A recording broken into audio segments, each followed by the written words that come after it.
Well, good evening, and Eddie's experiencing a few technical difficulties at the moment. One of those computer type crashes or lockups. Anyway, he's working on it on his end, and we will move along with the show. Tonight, Poilievre secures a seat in the Commons with his by-election win, but does it prove leadership strength or just safe seat strategy? Then a U.S. state senator invites Western Canada to join the United States. Is it satire, political theater, or a warning sign of Western frustration? And finally, has common sense truly disappeared, or is it simply changing with the times? From Montreal, I'm Gary MacDonald, and this is episode 47 of Night Talk. Now let's get the conversation going tonight. Share your thoughts by posting in the comments. Honest, unfiltered, Canadian, the conversation we should be having. Well, let's start off with heading out west, and Conservative leader Pierre Poilievre finally with a seat in the House of Commons following his by-election victory in the Alberta riding of Battle River-Crowfoot on Monday night. Because as my mother, who's here today, taught me, when you get knocked down, you get up and you keep on going. If you believe in what you're doing, you march forward. And so I say to all of the people, not just in the great region of Battle River-Crowfoot, but right across this country, to anyone who has been knocked down, but has got back up and kept on going, you haven't given up, so I won't give up. Together, we will work together. We will fight together. We will sacrifice together to restore the opportunity that our grandparents left for us so that we can leave it for our grandchildren, so that we can once again restore a country that is strong, self-reliant, and sovereign. That is the country we're in this for. That is why we stay united. That is why we go forward. May God keep our land glorious and free. Thank you very much. Thank you. But was this just a victory or just a formality? What does it say about his future as leader with the leadership review coming up in January? Do you think winning a safe seat actually proves anything about leadership? And if you lived in Battle River-Crowfoot, would you feel represented by a parachute candidate like Poilievre? Well, there was one individual who ran as an independent. She was the first one to file and declare her intentions aside from Poilievre, and that was a woman by the name of Bonnie Critchley. She came in second on Monday night. She polled somewhere around 10% of the votes cast. Poilievre came in at around 80 or a little over 80%, which is about typical for that riding as far as the Conservatives are concerned. But Critchley had really nipped at Poilievre's behind during the campaign, and she had a few words to say the day after. She posted on Facebook, and we picked up a part of that.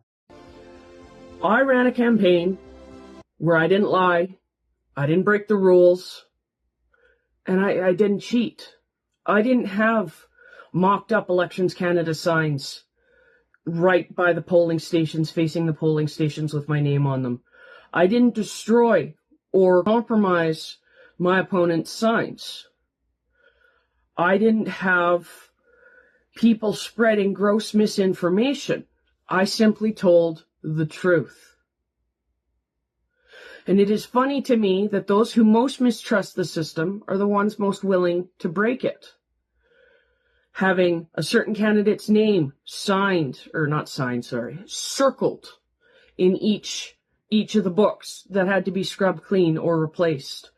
Or DROs handing out just the big print book with all the party names in the front and the independents all in the rear. Having sealed ballot boxes reopened after they're sealed. Having scrutineers try and twist the rules even under the noses of officials from Elections Canada. These are things that have been noted and have been reported. If you saw any irregularities while you were in the polling stations, please report them to the Commissioner for Canadian Elections. We all know he'll pay his fines, and just carry on. Because that's what he does. Will we ever see him here in Battle River-Crowfoot again? I highly doubt it. But you know what? I am very hopeful for us.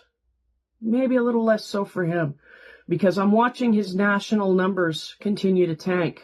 He will never be Prime Minister because the rest of the country dislikes him so very intensely. He has got one of the lowest approval ratings of Conservative leaders in recent history. So we'll see what comes in the new year. Because, ladies and gentlemen, I'm not done yet. This is our home. This is our riding. This is our country. I'm not done yet. Wow. And Eddie's now with us. Can you hear me? I can hear you. You're coming through loud and cleared. Okay. So, Eddie, we ran a clip of Poilievre on election night with his victory. And now Bonnie Critchley, who came in second, and she pulled in around, I think it was about 10% of the vote. Right. In what they're saying is one of the safest Conservative seats. Now, in her spiel on Facebook on Tuesday, she mentioned the fact that she is a Conservative, but she feels that Poilievre and his group have moved the party too far to the right. And she wants to bring it back. And of course, I think what you're seeing now is kind of this headbutting of the old Reform Party and the former Progressive Conservative Party. And, you know, they're a little more, well, quite a bit more to the right in Western Canada than what the Conservatives are in Eastern Canada. So she wants to see it move back more to the center. And, you know, she mentioned about the fact that we'll never see Poilievre again now that he's won the election, and he'll be in Ottawa, and that's it. And the riding won't be well represented. You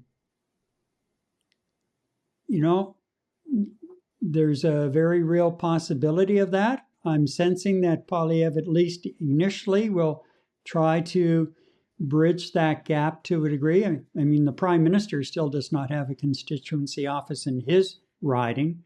They're looking for one now that will meet the security specifications that's required for the Prime Minister's riding office. And I get that. I honestly get that. Anyhow, Poilievre is off and running in Ottawa. He says it's good to be back. He's going to be in the Commons this fall when the House resumes. But here's the thing. He lost his seat in Carleton. Exactly. You know, and he lost it by 5,000 votes. There was a message there, definite message. And he comes out to, as we questioned in our opening, was it really a leadership win, or was it a safe seat strategy win? I'm leaning to the safe seat strategy win. I know he was out there for most of the summer and banging on doors and, you know, going around the riding, which is quite spread out. It's more rural than urban. But there seemed to be, as the summer wore on, I started noticing personally anyway, and the old Poilievre starting to kind of squeak through again from time to time, compared to what it was after he was humbled with the loss on election night. And although I watched some right of center coverage on election night, and one in particular who I thought did a really very good job, but sometimes they were kind of going a little too far to the right in the way they were doing it. But I mean, that's their whole the region format. Yeah, that's they do their homework. This particular couple does their homework. They know what they're talking about, and they do have some very definite opinions. But I don't know. Like they seem to think that Poilievre is safe now. The caucus will welcome him back, and come late January when the leadership review is held, they're of the thinking, and some of the other conservatives who have been out in front of the microphones over the last 2 days or so seem to feel that Poilievre's leadership review in January will be basically a recoronation and reaffirmation of him as the leader. Well, you know what, that could very well be, and a couple of thoughts, Gary, and apologies to everyone for my technical issues, but I'm here now. Very quickly, Gary. I mean, one point I'd like to bring up, you were saying that Poilievre was knocking on the doors. You know, quite honestly, desperate times require desperate measures. Wasn't this one of the reasons why he lost his election in the Carleton region? Was because the voters felt like he just kind of disappeared off the face of the earth and didn't really look after his constituents. I know he had the place for a long time. I think 15, 16, 17 years or something like that. And he lost in the last election. And a lot of the interviews I saw from the constituents were basically saying he pretty much disappeared out of sight. So they didn't feel like that he was representing them anymore. Now, you heard Critchley, what she was saying. Is Poilievre going to basically disappear and forget about his constituents that put him into, that gave him that seat now? I certainly hope he learned his lesson. So desperate times require desperate measures, and obviously he went pounding on doors in whatever barn he can get attention on. And I certainly hope it's not going to be same old. And he's learned from his experience in Ontario.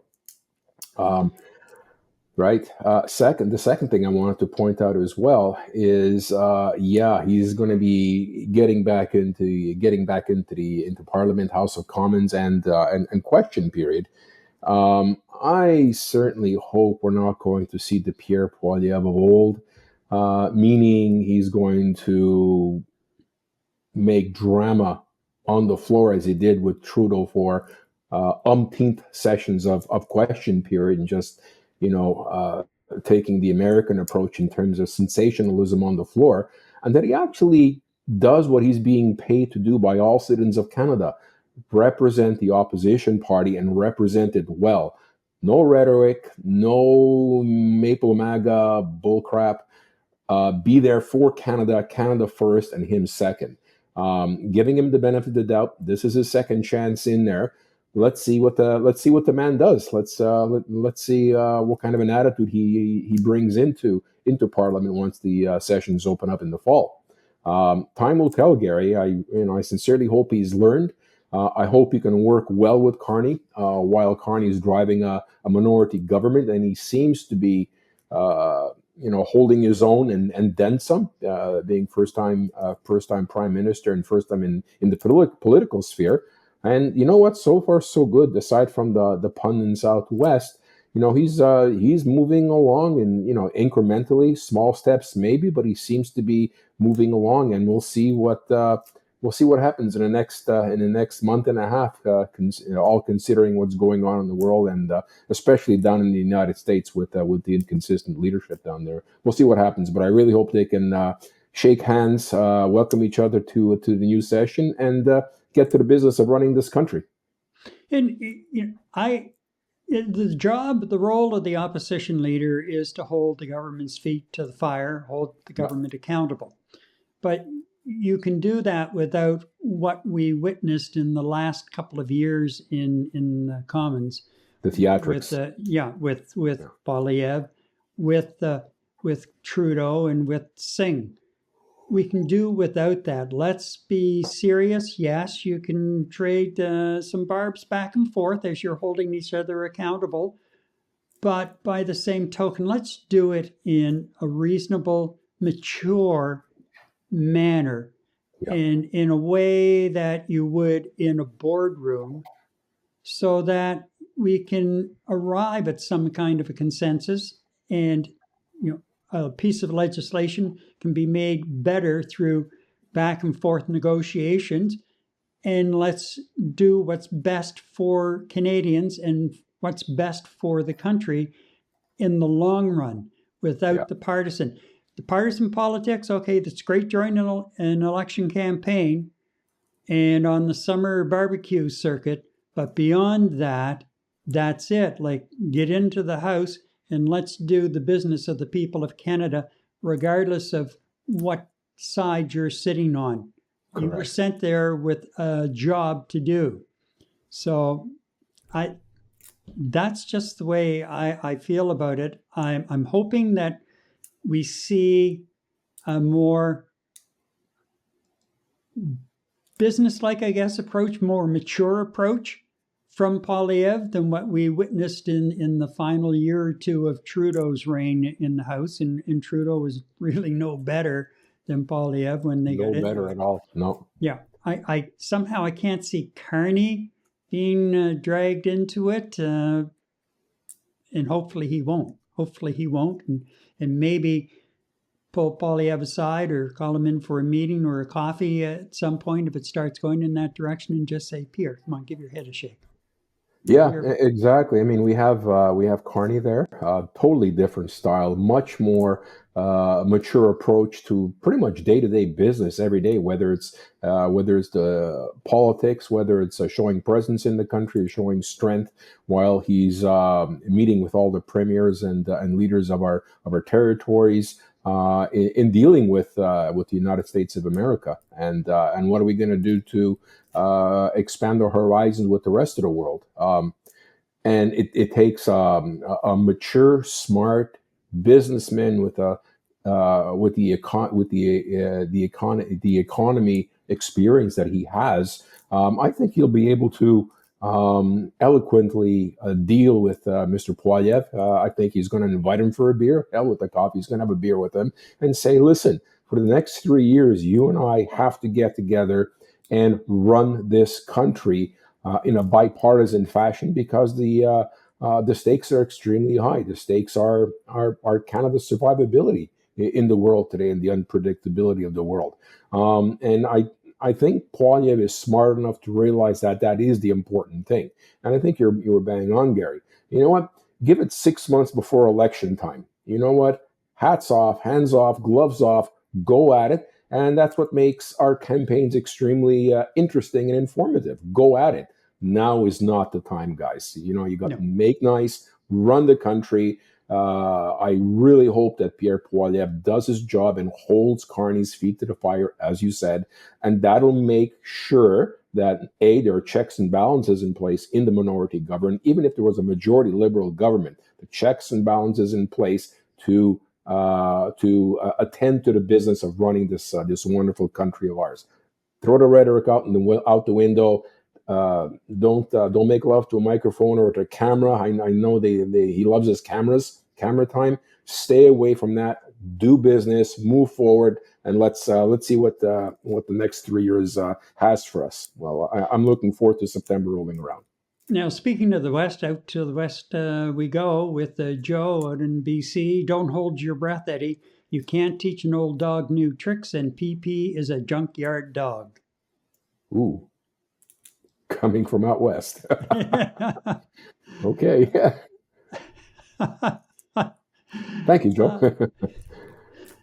Well, you know, there are people who feel that way. I've watched clips over the weekend of, streeters, and it brings up another issue of parachute candidates. There were a lot of people that they talked to out in that riding that were questioning Poilievre just jumping in because it was a safe conservative seat. Mm-hmm. And they were questioning, is this really right for this to be allowed? Yeah. And especially, I think what helped to drive it home this time around, two things. The first thing was how soon it came after the general election in late April. And secondly, and more importantly, these two brother yahoos who are fronted the the longest ballot committee group. Right. And they had 200, there was a total of 214 names on the ballot, including Poilievre Yes. and Critchley and that. Most of them, though, didn't live in the riding. Mm-hmm. They made light of some videos popped up, and this one right-leaning broadcast I watched the other night, they had some YouTube videos of these guys who went and had all kinds of blank nomination papers signed with the signatures. And then they just, when they found somebody who said, okay, you let my name stand, they'd fill in a name, which is not how it's supposed to be done. Yeah. And one of the brothers, the reason why they removed the $1,000 fee was he went to court and challenged it and won. And you know what? It's got to come back. It has to come back. What happened out in that Alberta riding was bull crap. Mm-hmm. What happened in Toronto, St. Paul, what happened here in the Verdun area last fall. They got to put a stop to that. Yeah, absolutely. That is an abuse of the democratic process, as far as I'm concerned. And anyone involved in it should really be held responsible, and that would include some kind of a fine. Yeah, how do you prevent it from happening unless somebody gets slapped really hard, right? Yeah, exactly. So I think Poilievre has said, because he got hit twice in the riding in Ottawa. They had 90 some odd people. Remember, a 6-foot ballot? Yeah. This time around was a 7-foot ballot. But he wants to get the Election Act changed to prevent that kind of thing from happening. And I totally agree.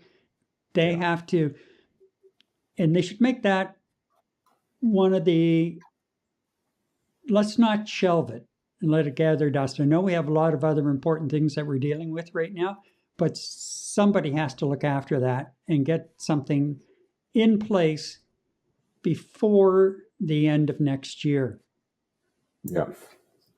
Because remember, we are in a minority parliament, and at some point there could be a confidence motion, and Poilievre and the Bloc and that, band together, and away we go. We're back in an election campaign again. And if the changes have not been made, we're going to go through this foolishness again. True. And it's an abuse. It's just an abuse. It's an abuse of a democratic right.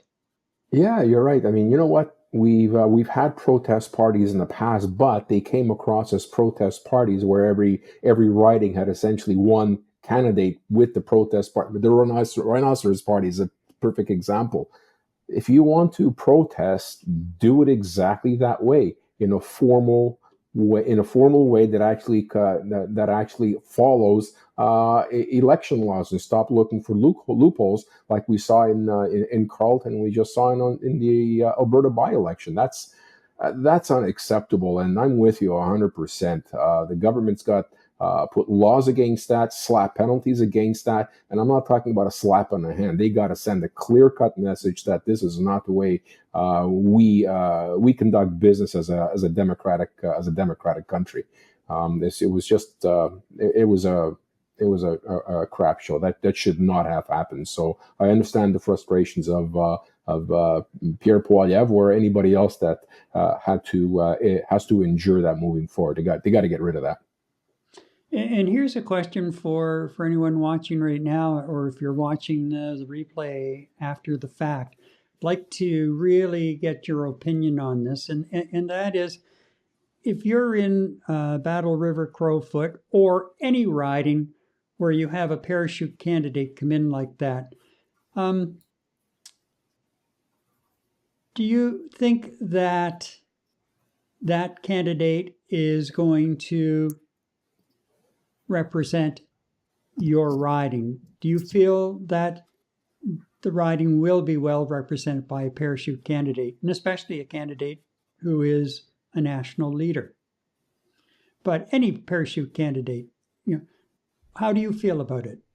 Do you think maybe that it's time that we put an end to that as well? And because really it's more or less a courtesy formality that's not really written. There's really nothing, there are no guidelines. Carney could have dragged his feet on calling the by-election. He didn't. He could have played politics that way. And, or he could have just let things drag on forever. He had to call the by-election within a certain time, but he tried to call it, he called it as quickly as he could. Right. So there's that. But really, with the parachute candidate, do you feel that they're there for a brief period of time, they get elected, and they're going to forget about you? And by the time the next election rolls around, they're going to run in their own riding again, and there's no continuity there? Would really like to know. And we've got a few more comments coming in, so let me push a couple of magic buttons here and bring it up. Okay. Steph Joven, in my humble opinion, Pierre Poilievre would have made the best PM of Canada. It wouldn't have made a difference for Alberta. Alberta for independence will be my vote on a referendum. Okay, and just to follow up on that, I'd be interested in hearing why you feel that an independent Alberta would be more beneficial than remaining in the Confederation. And if you have a minute, just to give us a quick outline of why you feel that way. I'm really interested to hear.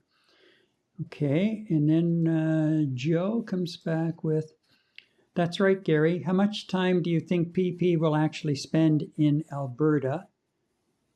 And he follows that up with, this is not a time for any internal distractions. We are still in the crosshairs from our friend, in quotes, down south.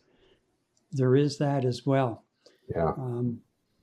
But also it's one of those things where, and we're going to get into it in the second segment, with the invitation from the state senator in Maine, and it was aimed at the Western Canadian provinces. And they're zeroing in for a couple of reasons. First of all, the Republicans feel that they could pad their seat numbers because of the conservative leaning of the West. And secondly, the resources of the West would be beneficial to the U.S. as well. And that's why they're focusing in. And of course, the Liberal governments over the years that we've had, including this last one, over the last 10 years, have really given a short deal to the Western provinces. They really have. And I totally get why Westerners feel forgotten, they feel isolated, they feel taken advantage of. I get it. I totally get it. And I lived in British Columbia for 2 years, and it was an eye-opening experience, and perhaps for me more than the average person, because I was involved in it as far as news coverage is concerned, and hosting a talk show out there. So you get a real sense of as to what's going on. So I get it. And certainly the West needs to be treated on a far more equal basis than what it has been over the years, and especially at the hands of Liberal governments. Yeah. It has not been a pretty picture, and it started with Justin's father, Pierre, that I remember anyway, growing up, and how he treated the West and energy policies. And I also get the feeling they have when they see money going out in transfer payments out of the West to the East, and provinces like Quebec getting transfer payments, huge transfer payments, and other things as well. And I've often said over the last year, Eddie, that we've been doing this at times. Yeah. Danielle Smith is starting to take a page out of the Quebec playbook. The squeaky wheel gets the grease. Mm-hmm. And she's starting to take a page out of that playbook. And really, who can blame her? And understandably, very much understandably. It's worked for Quebec from Confederation. Yeah. We've been the spoiled child of Confederation from the get-go. And I'll probably be run out of town for that, but you know what? Sometimes the truth hurts. Yeah. But I get it. I totally understand where that alienation is coming from. And then there's also the risk. I mean, you look at what we've been through here in Quebec and the alienation of international business as a direct result of the independence drive here in this province. I mean, Montreal was the economic hub of Canada up until 1976, and poof, everything disappeared. And it wasn't just it wasn't a language thing at the beginning.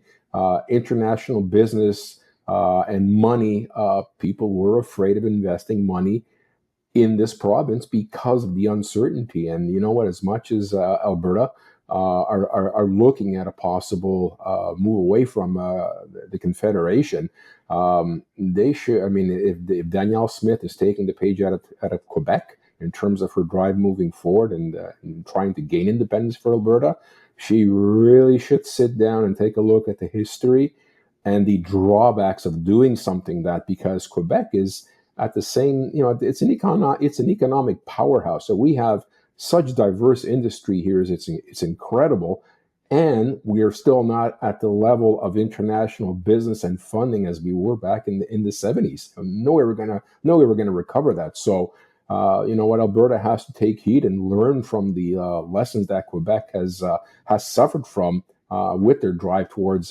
independence. Can you do it alone? Comes the question, right? Yep. And now we have a provincial party that's in the lead as far as polling is concerned over the governing CAQ, and that is the PQ, and they're talking already about a referendum if they gain power. And here we go again. Now, I was watching something the other day, and there was some polling out that shows that a lot of the younger population in Quebec is now leaning in favor of another. The under 35s, yeah.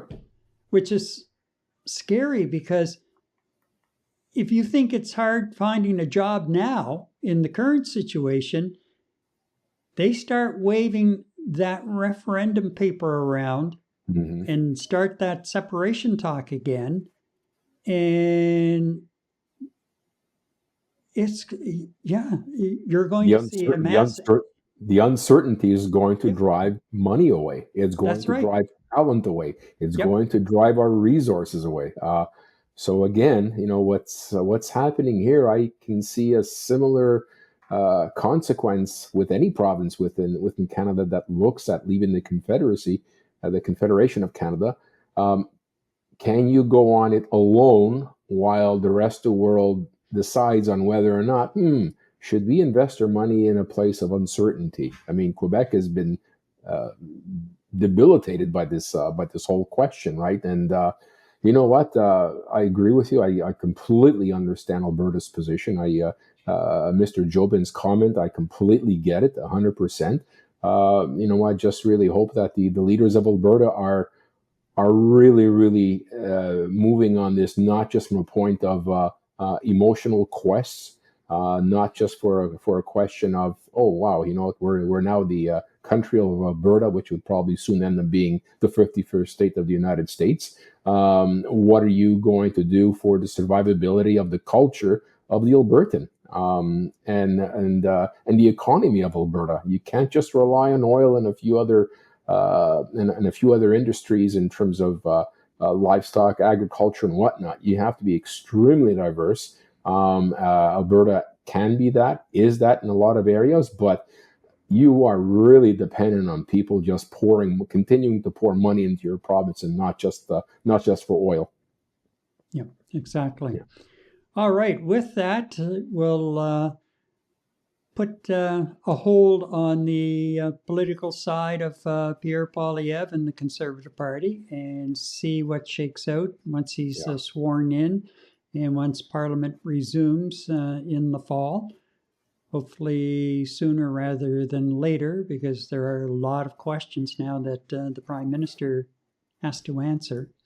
Yeah. And he's also getting some heat for the fact that the meetings that took place in the White House the first of the week with Europeans and Zelensky and Trump, that we were not there, we were not represented, and there are some questions about that. Why? Yeah. I doubt very much that our friend in the White House, is going to pick up the phone and call Mark Carney anytime soon. I think he is just fuming on the inside because we did not cave in on the deadline, the trade deal deadline. You know what the correct move would have been to include Canada if there wasn't any ego that was bruised. If you're there to drive towards peace, you bring in all the resources that can assist you in driving towards peace. And Canada definitely would have a chair at that table if it was that. But like you were saying, he's pissed at Canada and he'll not invite him to the dinner table anytime soon. And you notice you're looking at some of the other nations that could have contributed to that. Australia could have contributed that, but he hates Australia as well. So they're not invited to the party either. So you know what?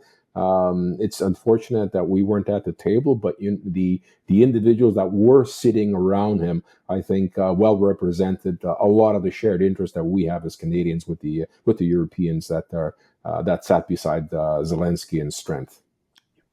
Alrighty.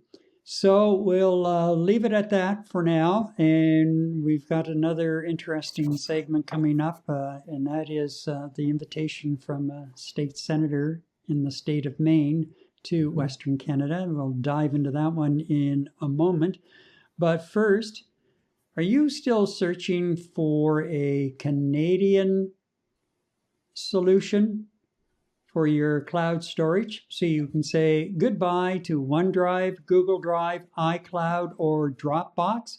Try Sync.com, a Canadian-based cross-platform cloud storage solution. They have competitive plans and are covered by Canadian privacy laws. Check out the affiliate link below and sign up for a free 5 gig account. And by the way, they're not a sponsor. They're not paying to sponsor.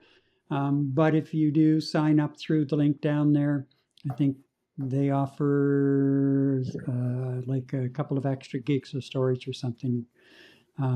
But more than anything, I know I was searching around for a Canadian alternative. I found it, and any of these Canadian alternatives for the technology that I find, I'm going to pass along and share with you. So that's why we're doing it. All right, Eddie, over to you. Yeah, well, Gary, as you mentioned earlier on, a U.S. State Senator wants Western Canada to join the States. Is it a joke or a warning sign? Maine State Senator Joseph Martin penned an open letter inviting Western provinces to consider joining the United States. It touched on frustrations around alienation, resource politics, and federal-provincial tensions, among other things. It also adds fuel to the debate on Western separation. How would you respond if a U.S. politician invited your province to join the States? Is it the letter just political theater, or does it touch on real frustrations in Western Canada? Wow, here we go with the frustrations of Western Canada. First, I want to just roll down here and bring up, is it this one? No, wrong one, sorry. Where did I put that? Oh, down here. Okay. Let's do this. Let's bring up, where'd it go?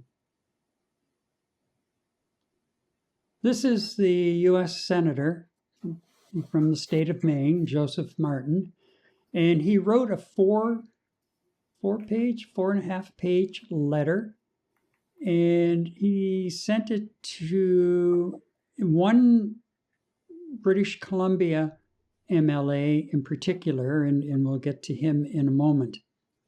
But it was quite the dissertation, and it starts out, and this part of it is from the first paragraph or so of it. If the Canadian provinces of British Columbia, Alberta, Saskatchewan, and Manitoba were to seek admission into the United States, it must be as full American states, not provinces with conditions of dual allegiance. They would come into the fold by the consent of their people and the invitation of a constitutional guided republic. There would be no hybrid governance, no special culture carve-outs, and certainly no Canadian political baggage. Like you're in all the way. Right. But it goes on.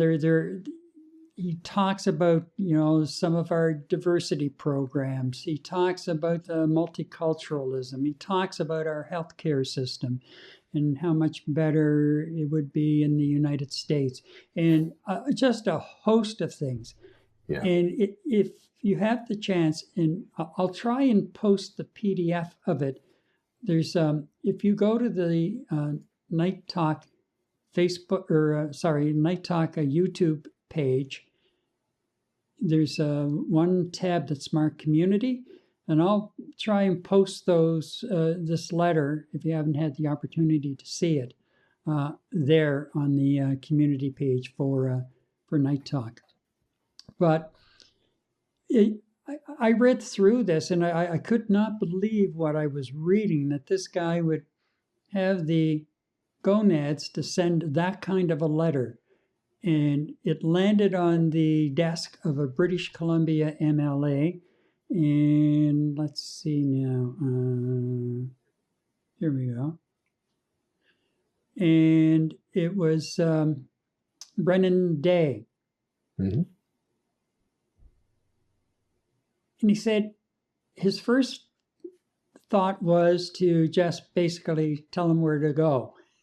And then he said, Pretty much, yeah, that's not the polite Canadian way of doing it. So he wrote a response of his own. And again, it's worth reading. And if I can get the PDF to post on that community page on our YouTube channel, I will definitely do that. But one thing that stuck out to me was your recent unsolicited proposal reads like a recruitment brochure for a political ideology, not a sincere offer to neighbors. While I appreciate the sentiment, I feel compelled as a Canadian and as an elected member of the Legislative Assembly of British Columbia to respond clearly and unapologetically on behalf of my constituents. We're Canadian, proud of it, not confused, not for sale, and not going anywhere. And in true typical Canadian fashion, at the end of the letter, he apologizes. I'm sorry if this sounds abrupt, but... Yeah. True. Well, you know what? That is a class response to a very, very, very belligerent letter from that senator. Very belligerent, very condescending. Yeah, you and I would have had some really nice choice words for the fellow, but I'm really happy that the representative out in British Columbia responded to him firmly, but in a very Canadian way. I could not believe the level of belligerence from this individual, and I'm 100% convinced he's picking up lessons from you know who. Like, wow. Oh, yeah. You know what? And I don't know if you've seen the video that Charlie Angus posted in response to that. I mean, he was he was funny, but he was straight and direct in Charlie Angus fashion. And in the way he put it is basically you're asking the premiers of 4 great provinces to commit treason. I mean, that's how he put it. And you know what? He's not that far from the truth if you think about it. And Well, we had one official in British Columbia eloquently tell them, no, not going to happen. I don't know what the response is or if there are any comments made by the premiers or the leaders of our other three provinces, but I'm certainly hoping that they share the thoughts of this particular official. I think that this particular story has received more play on YouTube and Facebook than what it has on mainstream media. I know there were stories, but not. They didn't really get into it the way that it's been played out on YouTube, for example, or Facebook. Just amazing. And Joe, do we each get a sidearm for signing up? one for daddy and one for the kid. Yeah, geez, that's scary in its own right. But you know what? All kidding aside, Gary, it's both serious and, as a matter of fact, it's very concerning and scary. I mean, is this what senior officials on a state level, pretty much coming from, I believe it's usually a democratic voting state, or it's a 50-50, with that type of commentary coming up from a state official, it really is scary, because I'm sure those discussions are being held in closed doors and trying anything to get Canadians to drop their guard and getting citizens to encourage their political leaders and officials that maybe we should listen to the United States.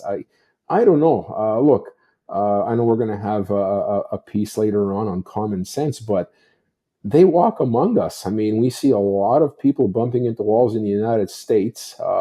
We apparently have a lot of people here in Canada that may or may not. I think probably a lot of people in Canada, more than you and I would like to see, share the vision of this Maine senator.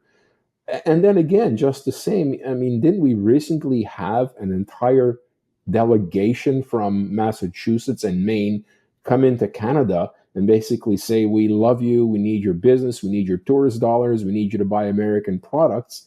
And then you have this guy come out and send an official memo like that to 4 provinces in a sovereign country.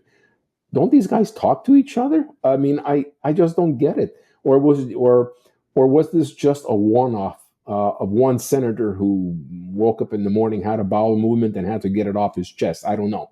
But either way, it's scary. It does really scare me, Gary. Well, let me put it this way. It's just, again, highlighting the arrogance that we are dealing with in the White House and spreading out through the Republican Party and Republican elected officials across the United States. How arrogant they are, how holier than thou they feel they are, and you know, you're getting it from the president,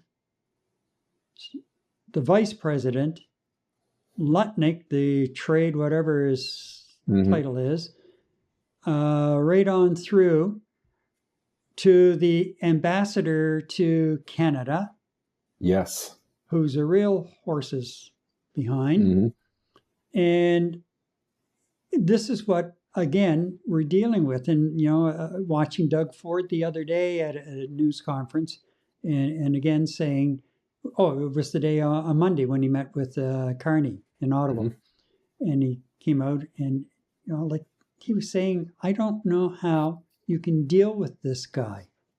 There's just no way of dealing. And of course, Doug Ford is again pushing to let's start getting tougher with the tariffs, or, you know, reciprocal tariffs on the U.S.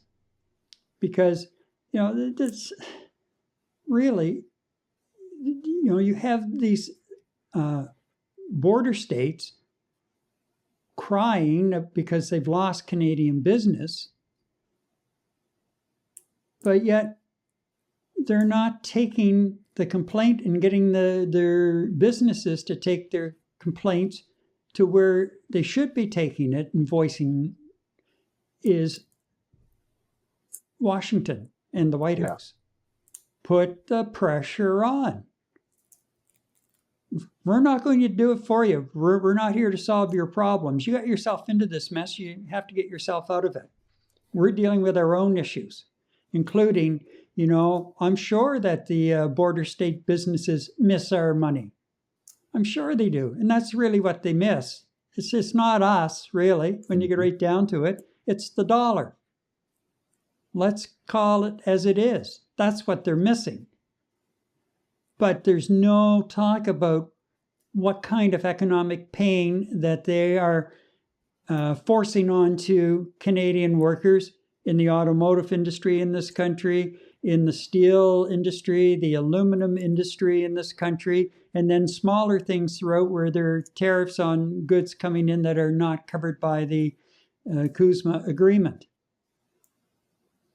And then even then, that's just a piece of paper sitting on the president's desk, really, which at any moment, like Doug Ford says, get up in the morning and the cheese slips off the cracker and he'll just throw that agreement into the trash can. Absolutely. So, and I'm glad to see we don't seem to be wasting as much time and energy right now in Washington as what we were, because the return on investment, as I said a couple of weeks ago, there's no return on investment.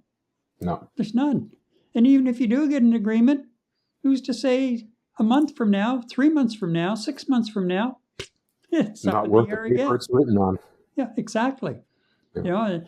I see Melanie Joly is traveling again, and she was in Sweden, and she was meeting with a couple of companies in Sweden, and she said she was going to be talking or having a look at a couple of jet fighter manufacturers over there as well.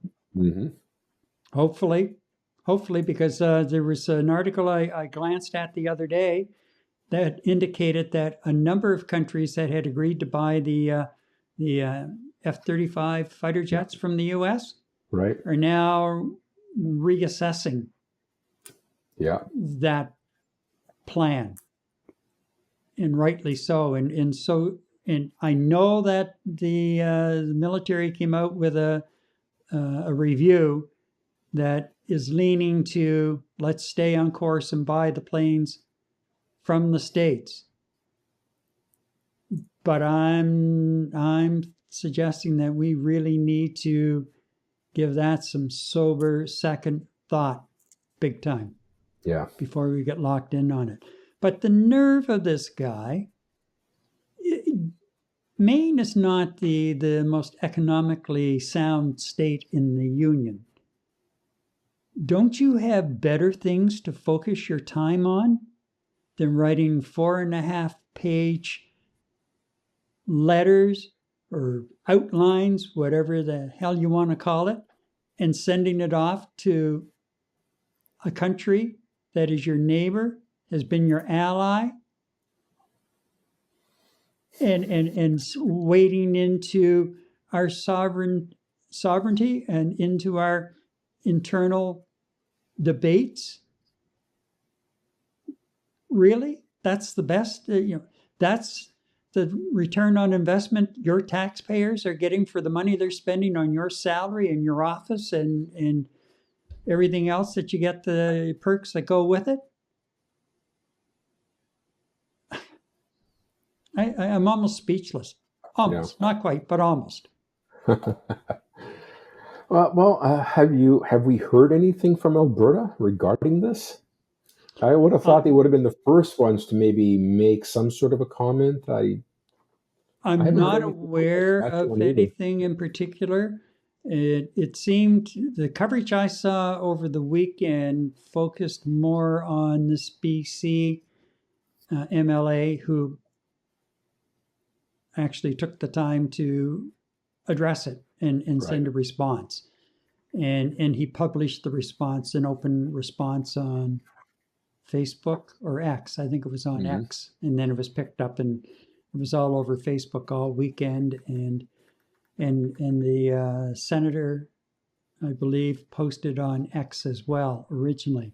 So maybe the other MLAs didn't see it, they didn't hear about it, or they chose to ignore it. Ignore it, yeah. Too politically sensitive at this time, perhaps? I don't know. Well, it could very well be. It's hard to say, but yeah, that's they're like I say, it seemed to get more play on YouTube and Facebook than what it did in the mainstream media. Okay, Joe comes in. It is truly scary. I've read many sentiments from a segment of the American populace, MAGA, that has complete disdain for Canada and want to take us over. And here's the thing, like in some of his response, the BC MLA pointed out the fact that, yes, our healthcare system may not be the best at the moment, but you don't have people going bankrupt from having to spend time in the hospital like you do in the U.S. Mm-hmm. How many stories have we heard about people? Quite a few. Yeah. And then you're looking at the divide between the middle class and the ultra rich in the United States. I mean, I did some research on this. A cheap insurance plan, baseline insurance plan, private insurance plan for a family of 4 will run $25,000 US a year. When you're struggling to put food on the table, you need to shell out $25,000 US to have insurance, which probably might not cover everything you need to be covered. You know what? We're covering this kind of kidney cancer, but we don't cover this one. Sorry. That's a lot of money when you're looking at a family that barely makes $60,000, $70,000 US a year. So you know what? There are, let's call a spade, Gary, and I like using that term. There are a lot of beautiful things about the United States. Their medical system is not one of them, unfortunately, and there's a lot of ugly things going on down there, unfortunately, which kind of superimpose some of the good folks that are down there and good things in the States. But their medical system is absolutely scary, and that's something that Albertans should consider when they're going to have to look at whether or not they want to go off on their own, and how far are you going to go in terms of disaligning yourself from Canada and potentially aligning yourself with the United States of America. And from what the picture this senator posted, forget about Albertan culture. I mean, he said it in black and white, and I'm sure it's not an isolated thought process coming out from this senator. I would bet my next paycheck that these conversations are probably not far and few between in terms of this is what we want from Canada and let's keep on pushing for it. That's a scary part again, Well, it is, and I was just looking at a couple of things here. Past the 51st state discussions of the president in the past year, Saskatchewan's Unionist Party. Mm-hmm. Apparently they were involved in it as well, and they've always died on arrival. Public and political support remain minimal. But it does raise questions of sovereignty, regional dissatisfaction, and the strains in Canada-U.S. relations, even if tongue-in-cheek or performative. And some liberals in Maine, Democrats, criticized this letter. Yeah. Like I say, don't you have more important things in the state of Maine to worry about right now? Yeah. Than what our Western Canadian provinces are doing or what their concerns are within our federation? I think Really? they also have one of the highest unemployment rates in the country. They're up in the top 10 in the States, if I'm not mistaken. Yeah, Maine has, especially northern Maine, southern Maine, down around from Augusta, the state capital, down through Portland in that Right. area. Of course, very urban and doing well. But the rest of the state, especially as you come up through the north and approaching even their border with Quebec, it's very, very sparsely populated, and I won't say poor, but you know there's not a lot of work available in those areas. A lot of it would be related to woods work and of course farming and things like that. Um, and I think, well, Holton was one of the larger communities in northeastern Maine, and it kind of leveled off because there was a large Air Force base at one point in Hmm. Maine, up in Right. that area, and that housed B-52 bombers, and it closed a number of years ago. So, Hmm. yeah, it's one of those situations. I'm trying to think of an area that would be similar, and nothing right off the top of my head, but Right. the southern part, as you get down close to New Hampshire, the border of New Hampshire, and going, down the eastern seaboard, heading to Boston, um, more heavily populated and more urban in nature Yeah. and businesses and things like that. So, anyway, What your it's point stands. pardon? Haven't you got bigger fish to fry than Yeah. looking across the border, right? Well, exactly. So let's see. We have one more comment here before we close off this segment. Joe, funny statement considering the so-called culture down south, or lack thereof. Joe, you have Never at a such a loss for way with words, is words. he? That's for sure. That is for sure. Okay. All right. So I think what we'll do is get to the next segment because Mhm. somehow it seems to tie in nicely with this particular segment. Good segue. Yeah, exactly.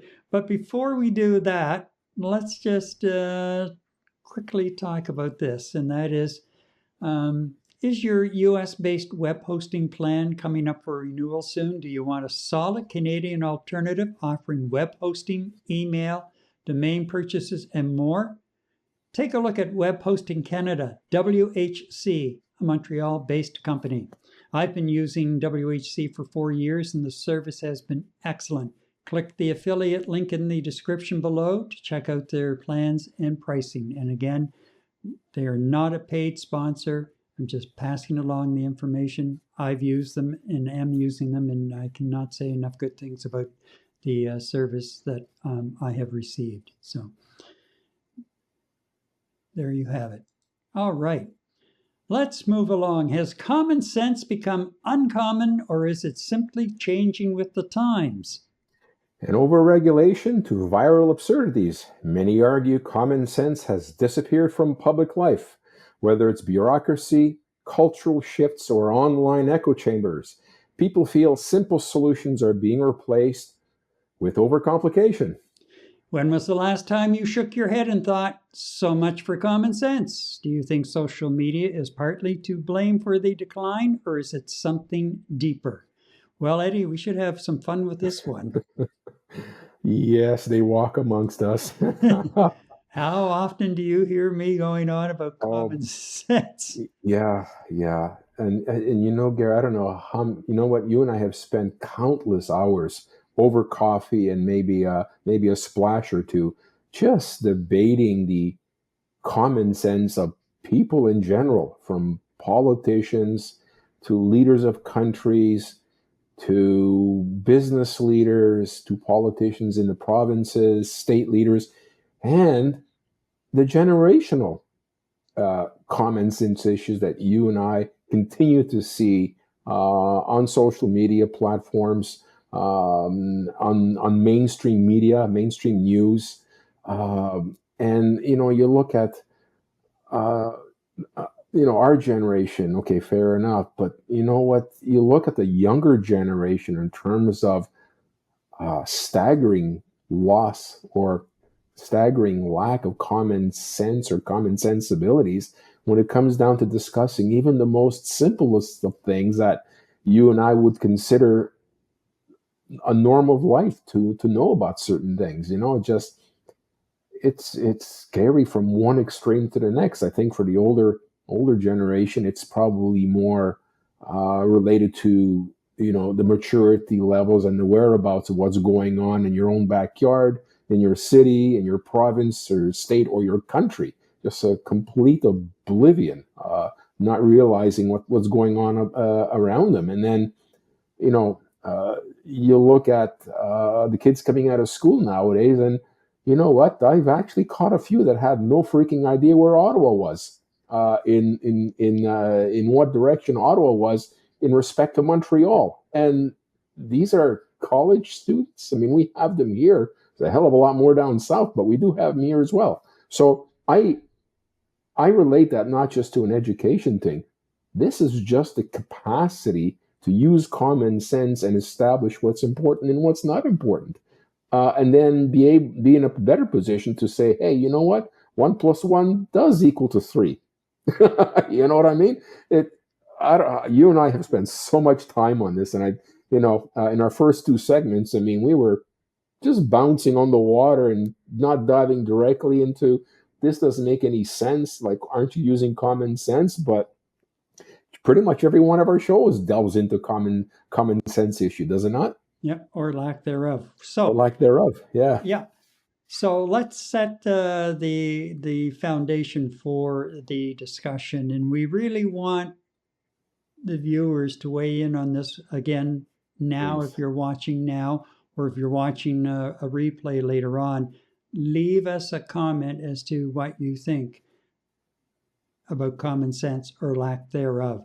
And just to put a little plug in, the more comments we get, the more it helps to get us pushed out to other people who may be interested in this type of show, stream, conversation, and so we get more people involved. And that's what we're hoping to do, is get more diverse opinions. So anyway, let's... I thought I would do this, Eddie. Just... And you say it with a smirk. Well, I just had to know how you define common sense. So who better to ask than my executive assistant? And so my executive assistant, Chat, came up with this.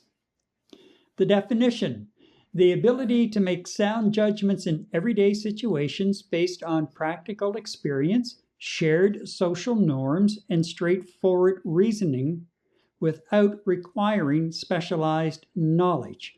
That means a blend of practicality, making choices that fit circumstances, and shared understanding, drawing on what most people in a community would see as obvious or reasonable.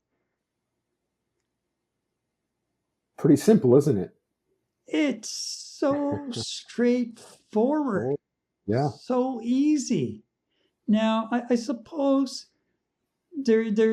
it's almost very political in some respects, because it leaves a couple of doors wide open as to straightforward reasoning. Well, straightforward reasoning, your thoughts or definition of straightforward reasoning may differ from my thoughts of straightforward reasoning and thoughts on it. How do we define specialized knowledge? Is it specialized related to a profession, a trade? I don't know. I don't know. Practical experience, I think I can zero in on that, okay? That I can associate with that. Shared social norms.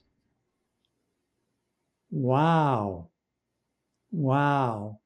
Yeah. Wow. Shared social norms. Social norms, I would suggest, all over the map. And of course, I guess it depends to a degree culturally what would be a shared / acceptable social norm. So, it comes down to the practicality and shared understanding and making choices that fit the circumstances. So, the common sense is such a wide-ranging, sort of holistic kind of thing that we're dealing with, which then leads us to this. What is the role of technology and social media in amplifying nonsense? The lack of common sense, yeah. Yeah. And there's also the question of consequences of a lack of common sense, or not using common sense to come up to a decision and doing something silly, doing something wrong. If there's no consequence to that lack of common sense, what's preventing that individual from not repeating it? Am I making sense? Mm-hmm. Right? Mm-hmm. Well, I totally believe that the evolution of social media, and I think we really should be calling it toxic media now, has really led to a decline in our society as far as becoming online warriors behind screens and keyboards, and becoming very toxic in comments and responses. Certainly, that's 6 years ago. Those were not accepted social norms, and our attention spans. And I read an article yesterday that was quoting a study, a new study that's out, suggesting that, in fact, our attention span is becoming even shorter thanks to TikTok, YouTube Shorts now, and Facebook Reels in those cases. And just before we go any farther, Deborah and Monel, you're testing out that new feed for us, but I think that we're not getting the comments from you. So if you want to flip over to the regular Facebook feed, feel free to do so. And if you want to weigh in, get your comments in. And I just figured out why we're not getting comments from there if you've attempted to comment. And I'll explain it after. Anyway, so I fully believe that the computer age and the age of social media in particular has led to an erosion in what we have accepted in the past as common sense. And in that, combined with, we have people now who have grown up in an age of more than 2 or 3 TV channels to choose from, more, like carrying a computer in their pocket every day, and having access to the world, really, with the click of an iPad, a phone, or a computer. Really. So I think that we're on a very slippery slope right now as far as this sort of thing is concerned, and like I really worry about that at times as to how it's all going to end up, and what will it mean to the generations that are coming up. So Yeah. okay, And so let's. but then, Gary, you're looking at how often have you and I actually said, sometimes with a smile and sometimes with a look of complete utter disbelief, and we say, "What were you thinking?" I mean, like, somebody ends up in a horrible car accident because they decided to do 210K in a 50-kilometer zone. That is a what the hell are you thinking? A politician with a major faux pas. It's like, what were you thinking? And you kind of wonder if it was an actual mistake. Was it an actual blunder? Or was it a question of lack of common sense driven by impatience, lack of awareness, lack of knowledge? And there are some humdingers out there, and there just seem to be more and more and more of them. I'm not saying, once a month conversation. You and I can have a conversation about what the hell were you thinking every day if we wanted to. Mm-hmm. And what is driving that? I'm going to do a little research and see if there are any kind of studies that actually speak about the use of common sense or the lack of judgment or whatever the case is, and what potentially drives that. Is it can't happen to me mentality? It's not that important. What if I do this, who's it going to hurt? If I say this, what's nothing's going to happen to me, which comes down to the consequence thing that I mentioned.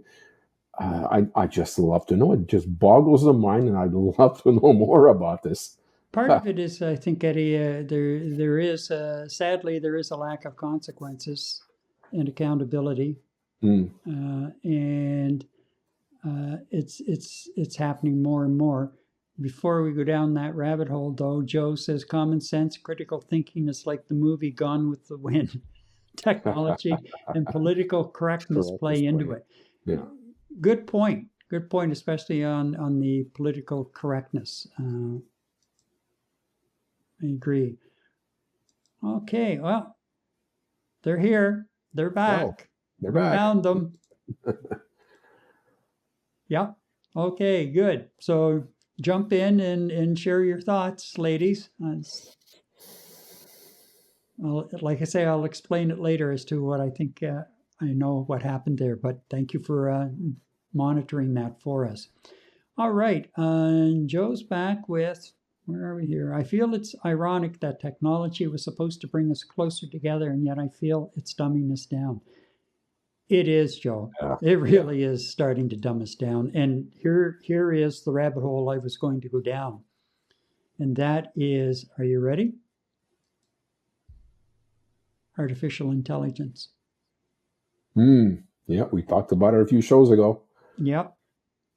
But, just looking in the last 2 weeks, the number of upgrades that have come out, ChatGPT 5.0, which is really a jump, or 2 or 3 jumps ahead of the last models. And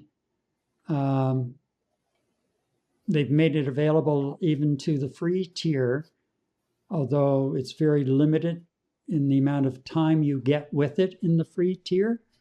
But it's faster and it's going to evolve even more. Google with Gemini, and they also have an AI studio now, AI Google Studio. Mm-hmm. Right. And you can do some very limited video with it. You can create some very limited voice clips. They haven't, at least in the free version, and I'm only looking at the free version just to see what they're doing. But they don't have the ability in the free version yet of creating like a talking head sort of thing. Mm-hmm. Now they rolled out about a 60-second video at their big spring conference, and if you watched it, you would not be able to tell the difference. It's that good. They're at that point.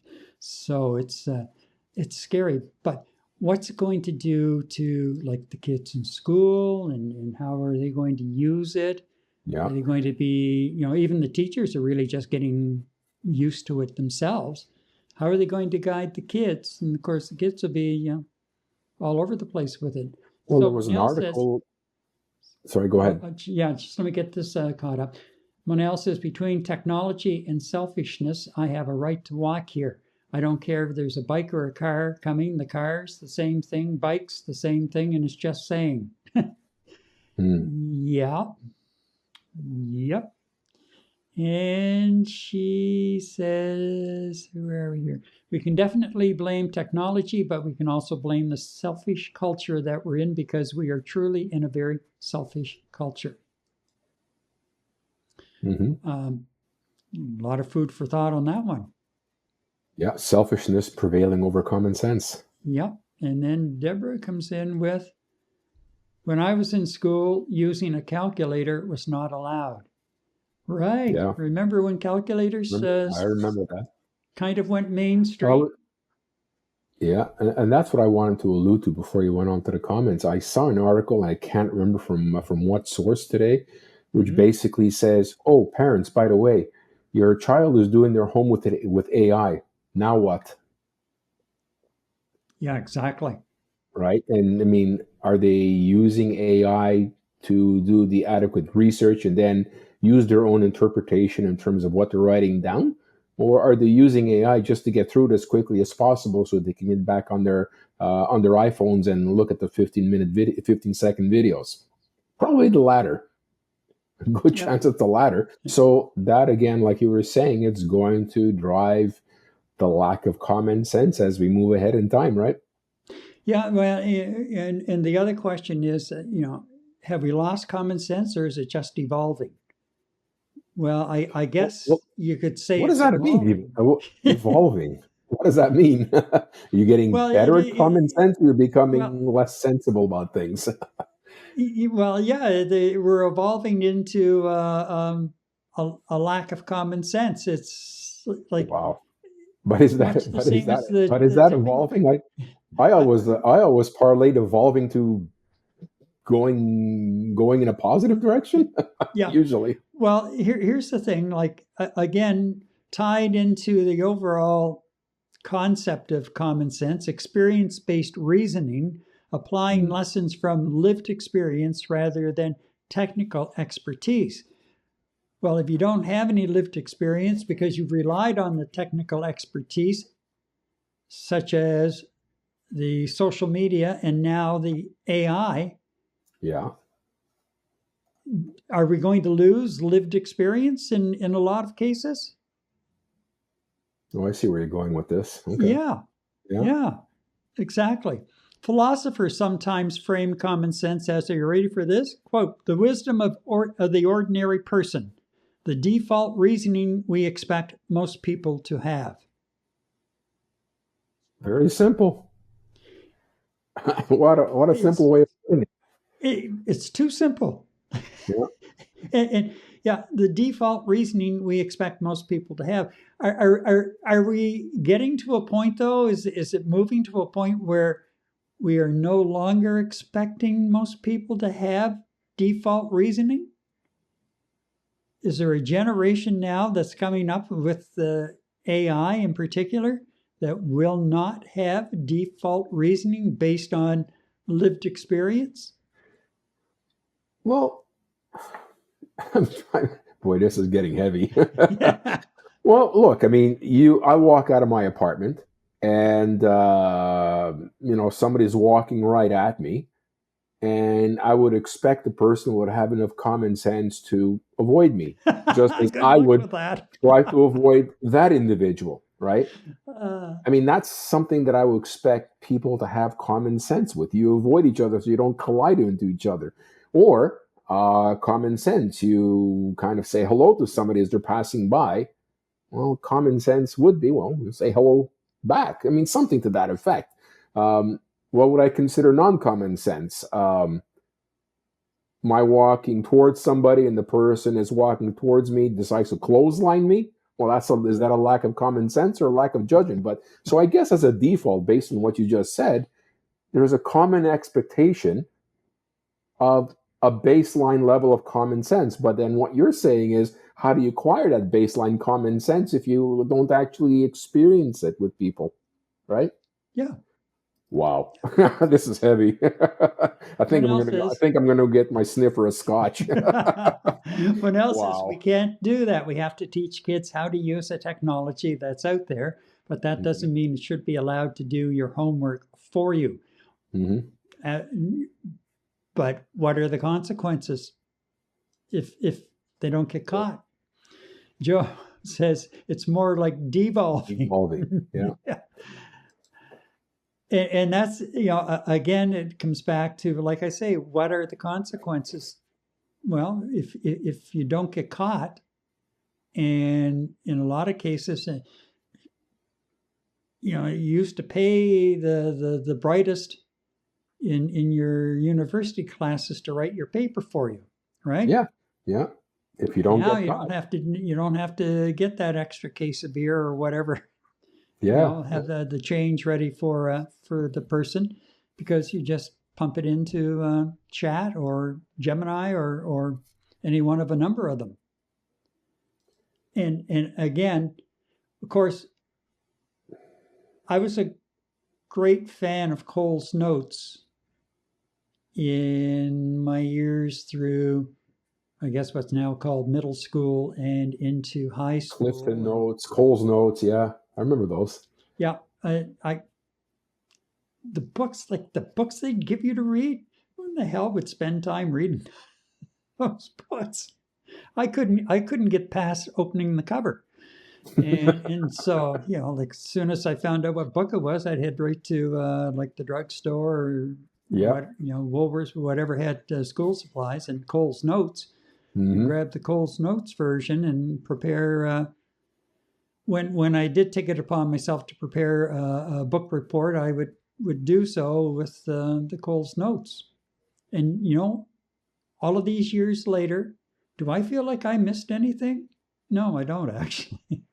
No, but you know what? That helped you. You actually came up with a solution to your problem, and you used common sense to get to your end means, which is producing a book report through any means possible. Okay, maybe you kind of snuck around the rules a little bit, but you got the job done. I massaged them. I didn't sneak. I massaged. I massaged massaging things. Yes. So that was different to what you and I are seeing right now, where at the push of a button and after entering a sentence into AI, there's your entire book report. You didn't write it. You didn't type it up, probably. It's just there. At least when you did your book report, you have to write it out. So obviously, you learned something. There's. I mean, hey, I got a problem. Let me go to AI. No creativity, no thinking. Look, I'm just as guilty using it as anybody else, but I'm not sure maybe I'm just too old for this. If I was in my 30s, I might be doing the exact thing we're saying doesn't make any sense. Going to AI, getting my report, and then going out for a beer with my friends. I don't know. I don't know what to say. If I was in that situation as a 30-year-old right now, would I not use AI to save time? Mm-hmm. Well, right? Something? I've got some other things on the go, and actually my EA has been helping with some of these other things. It's just from a research standpoint, just boom, boom, boom, and I go through and double check it and everything. Of course, it's putting out where it's sourcing everything, so you can go in and double check it. But it can be time saving in that respect. And if you're not using it in that way to your advantage, then you truly are missing out. Well, that's a tool. You're using it as a tool. Yeah, exactly. Yeah. Gary, when internet first started and kids were doing their homework based on that, teachers actually had tools to find out if it was being plagiarized. I'm sure it can be done with AI. Oh, listen, Manel, some of the stuff that AI writes, if you're not careful, because we all have a certain style. And if you just copy and paste what what AI puts out there for you, it's very evident very quickly that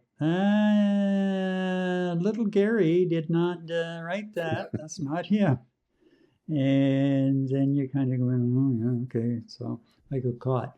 I do know that there are some universities that have the tools to ensure that AI is not writing papers for you. I think it's called limiting the internet. Yeah. No, I know there are probably now some tools, as Monel said, being developed to deal with those sorts of things. You know, it's been what? At least almost a decade where some form of AI has been used by large talent recruiting firms to sort through resumes, looking for keywords, sorting through and picking out the ones with the keywords as potential candidates for interviews and everything. That's been going on for a long time, because now there are all kinds of options out there. That's very very high end software that was put together by developers, probably over from India or over in China. But I think the AI component is that what differs today than back 10 years ago. I mean, is obviously that AI is self-learning. It learns. And like, Monel is right and you're right in terms of, there are certain styles of writing that a particular student might have.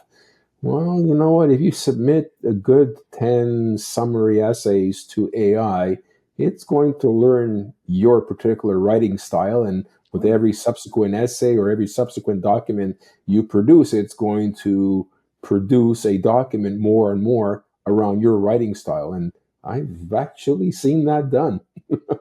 Well, it's going to get tougher for them to catch it. Here is the scary part, Eddie.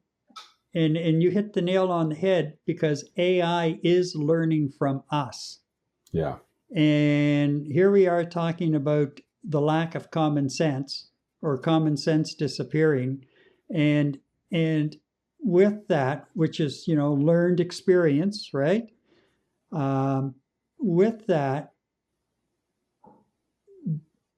declining or devolving, as Joe put it, what we're feeding into AI, think about what we're feeding into AI, what it's learning from us in some cases. That's true. That goes to something I said. How do we teach AI right from wrong? How do we teach morals, good and evil, to AI? And then by the same token, how do you teach AI the difference between common sense and non-common sense? Like, yeah, exactly. Doesn't that blow your mind? Oh my goodness. Wow. Who knew that this common sense would just go off on its own like this? So many questions and so many answers to be found. Where are we going to find them? Yeah. I'm not sure. It is scary.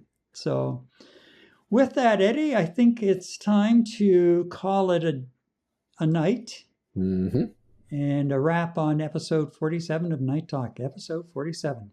We'll keep following the stories that matter, from politics to everyday life, bring you conversation that's honest, unfiltered, Canadian, the conversation we should be having. And remember to like, share, subscribe. And if you're watching the replay or on-demand segments, keep the conversation going. Leave us a comment. This all helps YouTube expose our stream and channel, exposed to more people like you. From Montreal, I'm Eddie Kallick. Good night. And I'm Gary MacDonald. Night Talk returns in 7 days. Good night.